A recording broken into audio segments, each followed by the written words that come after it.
In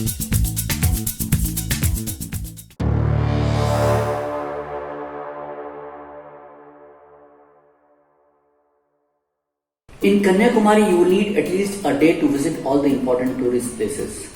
The first half of the day we decided to spend at Vivekananda Rock Memorial. The second half of the day we decided to hire a bus package for 4 hours and cover the remaining places. Stay tuned. I'm Rakesh Jain and welcome to my channel Wander. So let's start the journey now. The southernmost tip of India, the confluence of 3 seas that you will only see here. A city with both religious and spiritual importance. Yes, I am talking about Kanyakumari, the tip of the country where you will only see the vast expanse of water.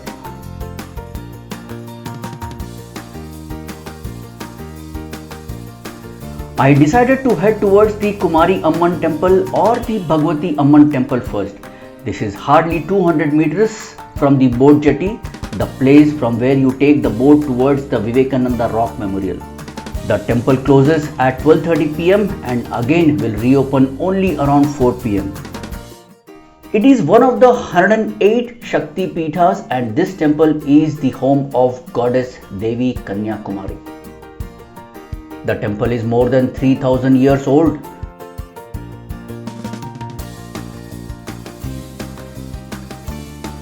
Just 500 meters from the temple, devotees can take a dip in the ghats formed by the Triveni Sangam of the 3 oceans, Indian Ocean, Arabian Sea and the Bay of Bengal before entering this temple. Click on the link above to know the interesting legends behind this temple. Camera will not be allowed inside and after the darshan we will head towards the boat jetty immediately.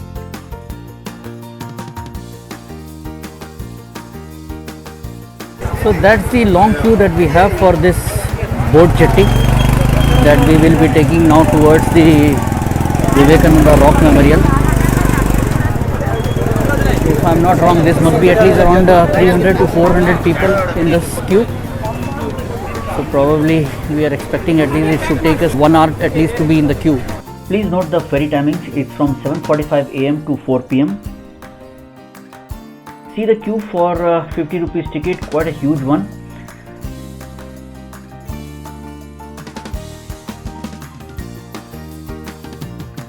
The other option is for rupees 200 and the line you can see for yourself. As we are pressed for time, we will take this 200 rupees ticket.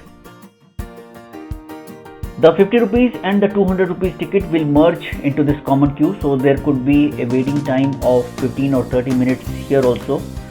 There is no shortcut from here. We are supposed to be putting on these life jackets before we get onto this ferry.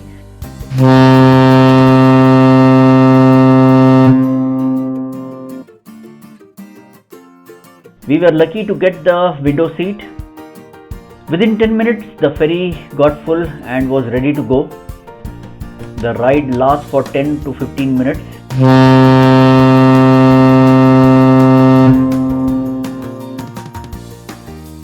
Standing in the queue till boarding this ferry, it has taken us almost close to 1.5 hours, and that too with the special 200 ticket that we took.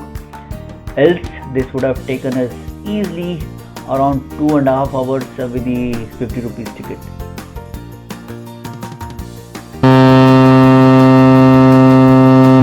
As we get closer and closer, the view becomes more clearer and our eagerness to see the memorial is only increasing. Your trip is incomplete without visiting this Vivekananda Rock Memorial. The entry ticket to this rock memorial is rupees 20 per head. Finally, a closer view of this memorial. This is the place we leave our footwear. A closer view of this memorial.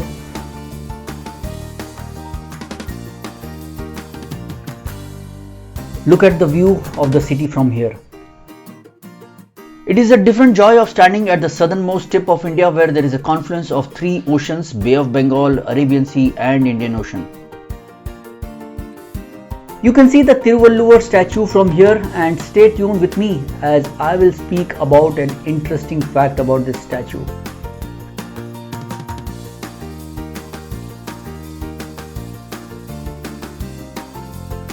And this Sri Pada Mandapam is right opposite to this rock memorial monument.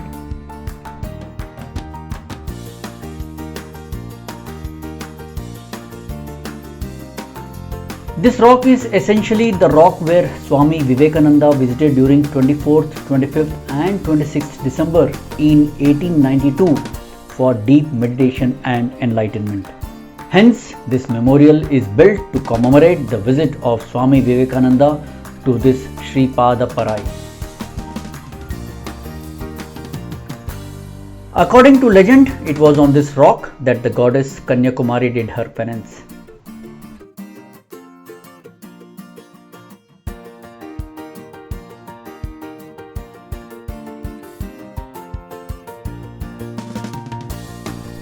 An important tip for the travelers: boats do not ply here during the rainy and the stormy weather.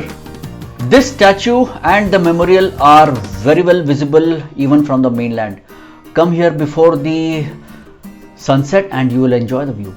Watch my another time-lapse video of the sunrise of this monument. Click on the link above. Photography will not be allowed inside.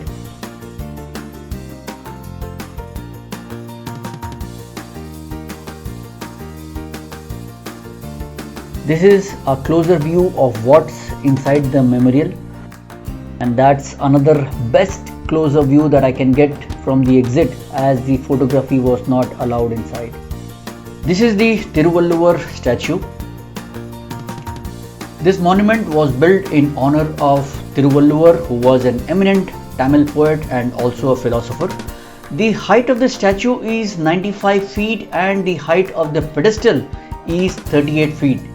The number 95 and 38 does signify something, and it is interesting to notice. Unfortunately, this was closed during this time when we had visited. That's the meditation hall below. Since we are not allowed to film inside, this is the outside view of the meditation hall. I just came out of that, and it's a nice place. As there are many people entering and going out quickly, you may not find the perfect silent spot here. This is the Vivekananda bookstore here. Just the choice and the language of the book should be yours, and you can pick it up from here.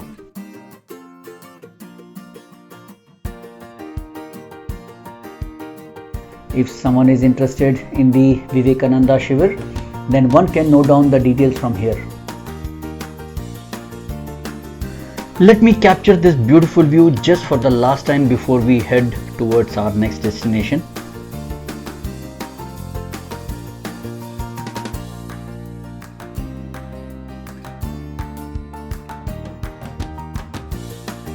We decided to explore the second half of the day in Kanyakumari by this bus.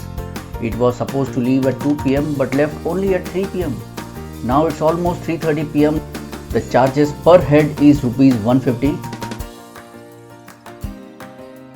And this is the first spot that we have reached. We are given 20 minutes to explore this place.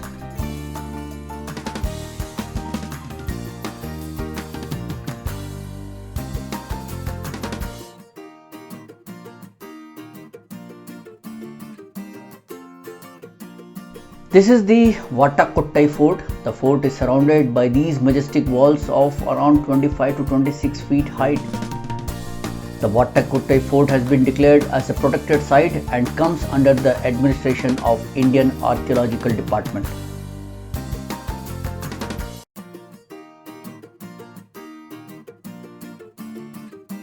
The entry ticket for this fort is rupees 25 and the timings is around from 10 am to 4:30 pm. The thickness of this front walls of the fort is around 29 feet. That's the description of the history behind this Vattakottai Fort. This fort was built in the 18th century during the reign of the Travancore Kingdom. Constructed for the purpose of coastal defense, this fort was the last seaside fort built by the Travancore Kingdom. This fort was constructed to protect the Kumari port, which was a rich pearl harbour. This is the small pond in the center of the fort, presenting an ideal location to sit and enjoy the view of the ocean in front. It is said that there is a subway or a tunnel about 4 feet width supposed to connect the Padmanabhapuram palace. Now the tunnel has been closed. The raised parade ground of the fort is the best place to get a view of the surrounding area and the sea.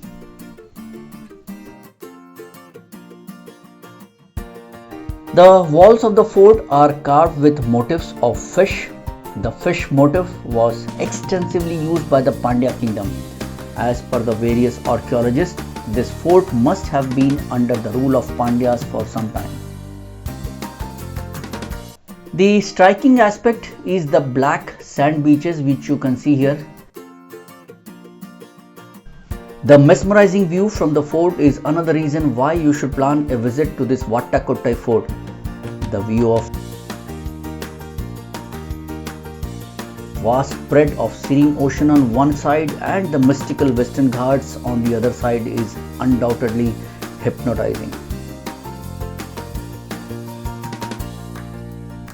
It is undeniably one of the most popular sightseeing places in Kanyakumari.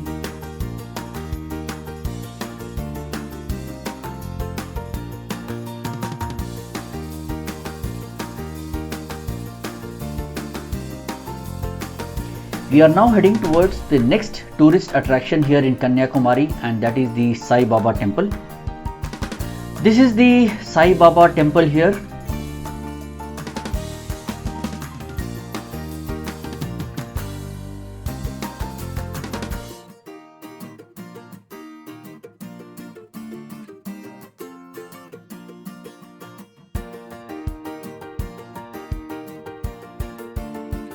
This is the view just right across the Sai Baba Temple.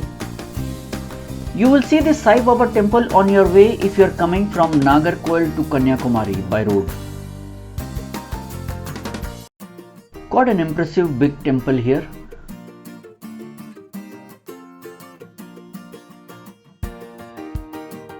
As the board says, camera not allowed inside, this is the best view that I can get from here.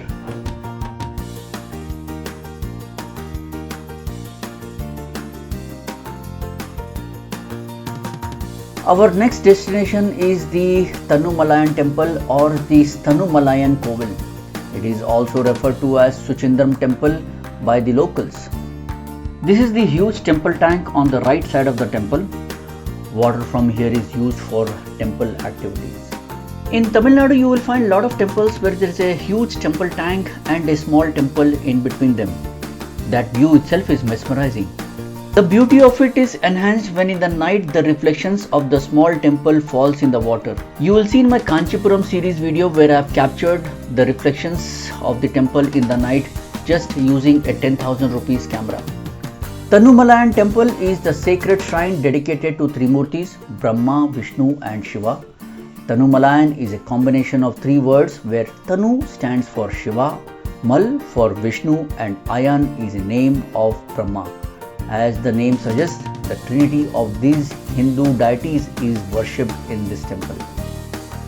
The 134 feet high Gopuram appears all the more astonishing as the light rays fall on it, presenting a fine example of the architectural styles of the South Indian temples.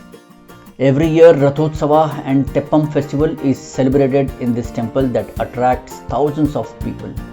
Looking at the size of these chariots alone, one can imagine the grandeur with which these festivals will be celebrated here and the huge crowd gathering here, isn't it? Another striking aspect of the Thanumalayan Perumal Temple is that it depicts both the Shaivite and the Vaishnavite sections of the Hinduism.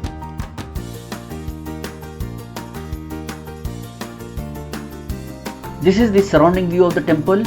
Indeed, the huge chariots and the carvings are indeed to be seen closely.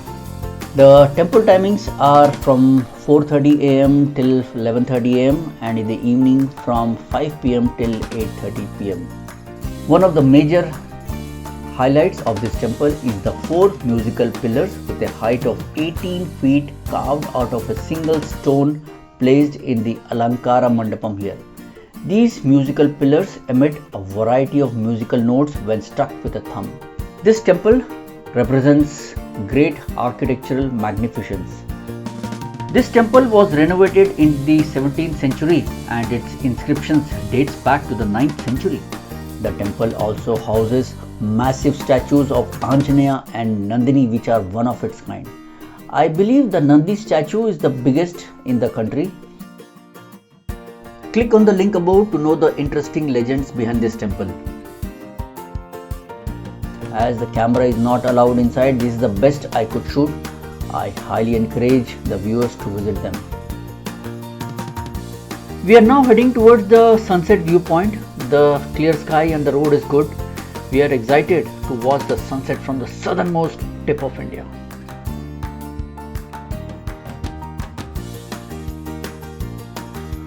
Unfortunately, this excitement has turned into disappointment. There was a huge traffic jam being a weekend. So my only advice to you would be just park the vehicle wherever you get a parking space and just walk down. The closer you get to the viewpoint, the police will not allow you to halt as the roads are very narrow. Also, don't worry, I do have some beautiful time-lapse videos of the sunrise. So do click the link above. We are now moving to our next destination, which is the Wax Museum.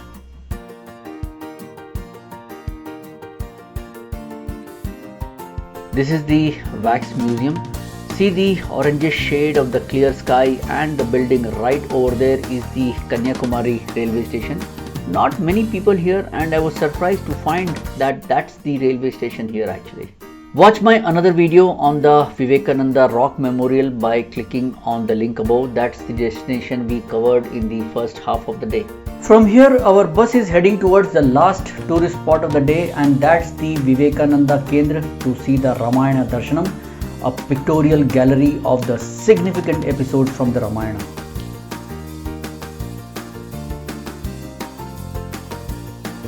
As we are not allowed to take pictures inside, I am capturing the beautiful view outside.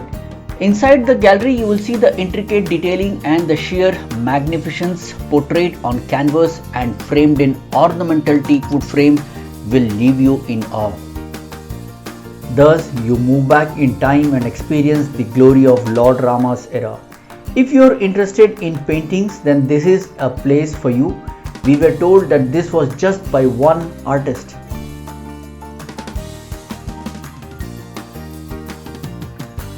Our accommodation is very much in this campus.